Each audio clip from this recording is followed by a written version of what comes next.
Hi, and welcome to another episode of Hot Takes with me, the Silver Fox. Now, this is probably going to be the last video of the day, and it's one that we can have the most fun with.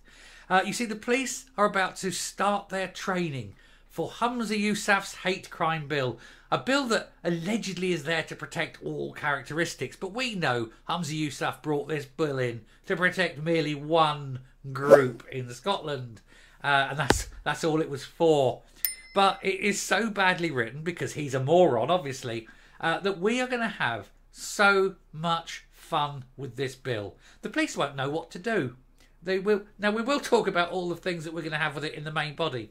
But it's just to be aware that the police are going through this training for a bill that is so meaningless and so badly written that it is bound to fail at the very first hurdle. The very first case that ever gets taken to court, this bill will fail because it is so badly written. I'm surprised, actually, that it hasn't been Section 35, and it wouldn't surprise me if it is. But anyway, we'll have a look, see how bad it is, and see how much fun we are about to have once it goes live. Oh boy, can't wait. Grab your popcorn, folks. It's going to be brilliant. Here goes. So the police training to enforce Humza Yousaf's loathed hate crime bill. Maybe the bill has been hated. Who knows? And it is starting despite the freeze. The hugely controversial piece of legislation has been described as an attempt to constrain the liberty of individuals and will create the vague offence of stirring up hatred, whatever that means, yet to be defined, not defined in the bill, and therefore it can be defined as anything. But also, equally, you could say, no, it wasn't stirring up hatred, I was encouraging debate, or I was being sarcastic. You know, it was humour and things like that. It's going to be unenforceable, right? We know that. But that's not really where the fun lies. I mean, obviously the fun's there. Now, we will say, you know, that he's included all these protected things like, you know, if you're a dwarf, you're disabled, you're old, you're a woman, you're gay, all these sort of things, right? But we know ultimately that this whole bill was brought in to protect one group only. A group of people that are very much like him, we suspect. Because obviously he doesn't like people criticising any aspect of his group. He doesn't like it pointing out that his group are the ones most likely to strap on, you know, very exclusive overcoats, for example. It's his group that are most likely to marry cousins, for example. It's his group that are the ones that really, really are interested in young white children for their entertainment, shall we say.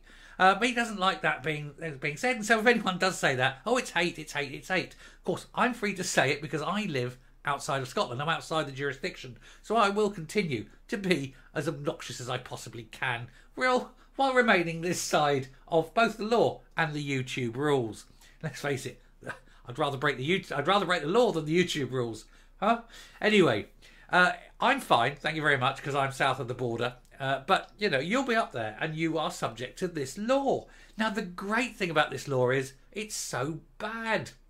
And it is so easy to defeat. But we'll come to that in a time. Let's get a quick flash here and then we'll discuss how we're going to break that law instantly.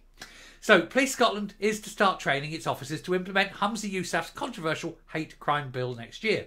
The First Minister was Justice Secretary when he pursued the legislation through Holyrood, despite fears surrounding freedom of expression. And it's that alone which defeats the bill before you start, because any bill that's brought in is subject and beneath the provisions of the European Convention of Human Rights.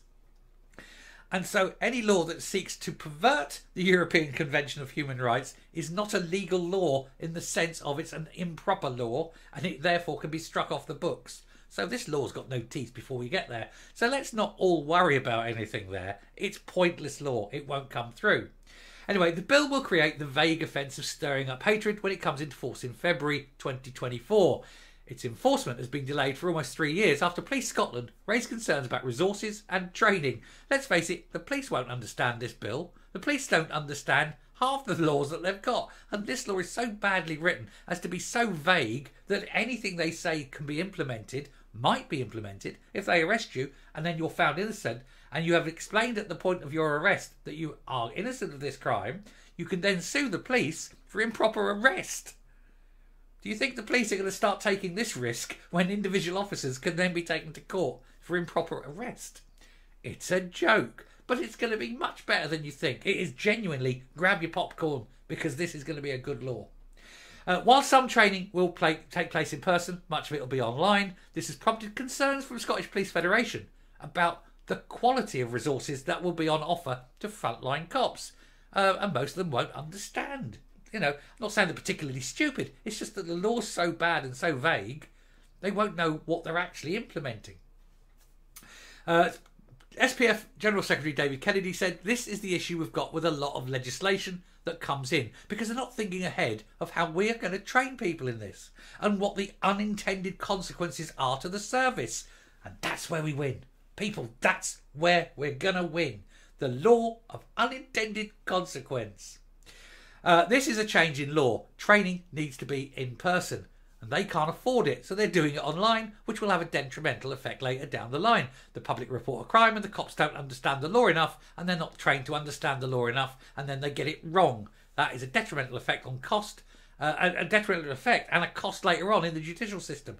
The whole thing is farcical. The whole thing's brilliant. Are you having a laugh? We're going to enjoy this. Oh, I can't wait for day one. I really can't wait for day one. I'm reporting Humza Yousaf, day one.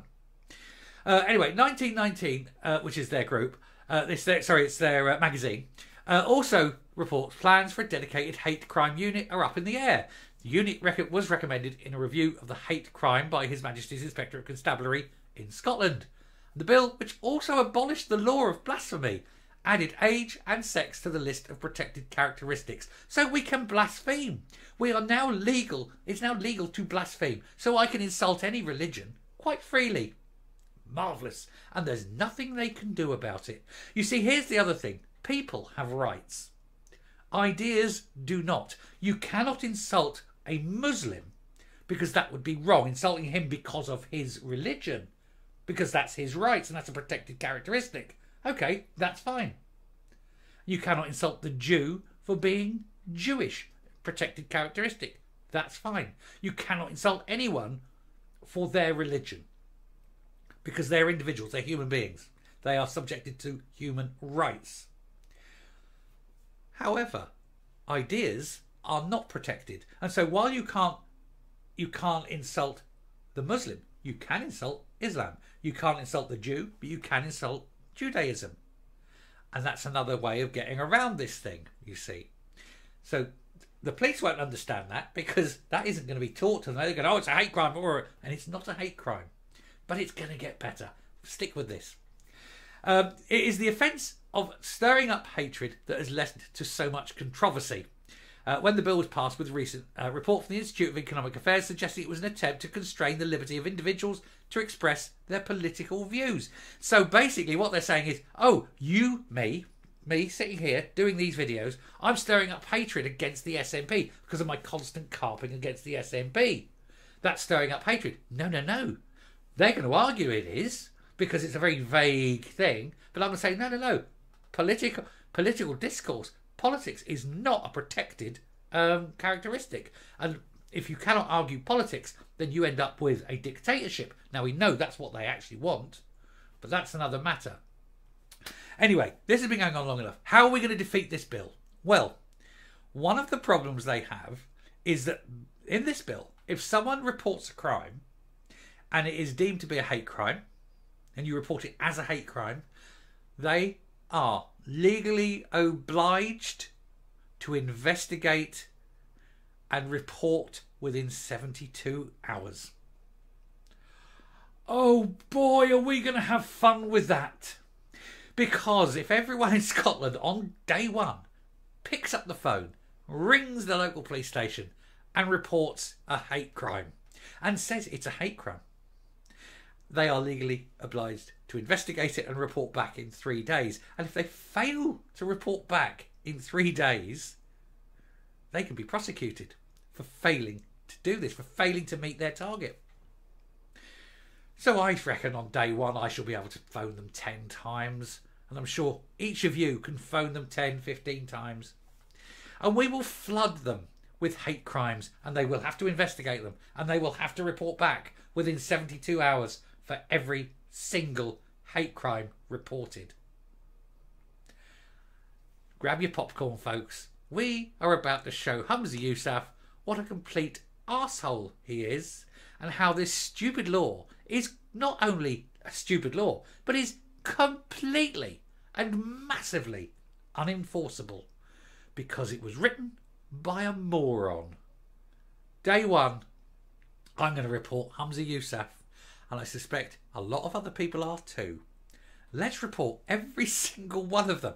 That's stirring up hatred. I think that's a hate crime. I think that's racism. As a white person, I think that's you made a racist statement, and so on. You know, and it doesn't matter. Doesn't matter what it is. You can find something in that law that will upset you.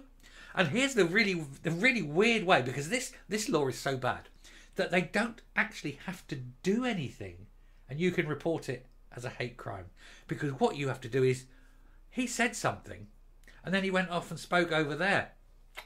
And I believe that when he was speaking over there, he was talking about me, and I believe it was being a hate crime. That is within the law. That is within the definitions of this law. And then you can have to phone the police and tell them that they have to investigate, and by law, they have to investigate. Folks, wait till February next year. Get your phones fully charged, and then we'll go for it. And we'll report. Every single one of us reports 10, 15 hate crimes a day. And we will completely overwhelm them and destroy Humza Yousaf's credibility in one day. One day. Coming up. Now, as I say, you mustn't worry. You mustn't be scared of this law. There is absolutely no way it can be done. The police won't understand it, number one. Number two, the first time it goes to court, half-decent brief will destroy it. Secondly, or thirdly, the chances are it won't even be brought into court, because the European Convention on Human Rights allows for certain freedoms, and unless you are being blatantly a dick, you're not going to get caught out on this law, and you'd be fine to say things. And of course, all you have to do is freedom of expression. And remember that this is only Scottish law at the Scottish law level, but the Equality Act 2010 sits atop it, because the Equality Act is overriding all of that, because the Equality Act is a universal United Kingdom Act. It is not a specific Scottish Act, which is why, of course, they got rid of the gender problem on the Section 35. And all you have to do is say, no, I'm in compliance with the 2010 Equality Act. And remember the section that says philosophical belief. And as long as you have your philosophical belief, you're protected. Also, Article 4, I think it's Article 4 of the European Convention on Human Rights. You know, you're protected left, right and centre, because none of these laws can top the European Convention on Human Rights. So it doesn't matter what they say. You're free to express. Freedom of expression. It's absolutely enshrined. It is explicitly enshrined in the ECHR. So don't listen. It's a load of old bollocks. And also, the police won't know. And also, we'll just destroy it with phone calls on day one. It's fantastic. Anyway, I shall finish there. Thank you very much. It's been a long day. I started early and I got all my videos recorded early. I've got absolutely tons to do, and I must get out and do them. So it's only 1 o'clock. So I'm going to go off and do my thing. And well, so it's 1 o'clock. It's 1 o'clock at the time of recording. I don't know what time this is going out. Whatever time it goes out, it's 1 o'clock when recording. So I've got a ton of things to do. Have a glass of wine is one of them, but not at 1 o'clock. I'll be done. Anyway, enjoy your evening. I will say now, even though it's afternoon, enjoy your evening. I will speak to you tomorrow. If there's anything else that comes up, I might do a quick flash video. If there's any breaking news other than that, and I will ask you one thing. Do please hit the subscribe button. It's been a bit shady again. It's dropping the subscriptions, and I just need the help to get up. I want to hit the 8,000. We're so close to the 8,000 that with your help, be nice. Hit that. Let's get up to 8,000 and spread the word. Anyway, enough of this. Time gets on. See you later. Goodbye.